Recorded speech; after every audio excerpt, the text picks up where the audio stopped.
তো আমাদের বিছানার উপর উঠে এসছে। এবার কি হবে? কি হবে? তো আমাদের দিকেই তেড়ে আসছে। এবার কি হবে রে? কি হবে? এবার কি হচ্ছে? কি হচ্ছে আমাদের? কি হবে? আরে এই তো বড়দের সন্তান চলে এসেছে। আরে দাদা ভাই, তোরা একদম ঠিক সময় এসে জাল দিয়ে আটকে দিলি, নইলে যে একটা বড় বিপদ হয়ে যেত।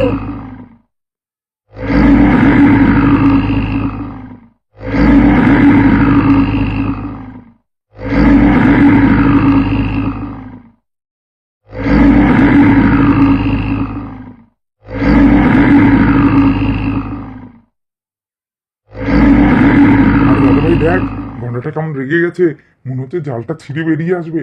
কেমন গর্জন করছে দেখ, কিভাবে ও ছটফট করছে জাল থেকে বেরোনোর জন্য।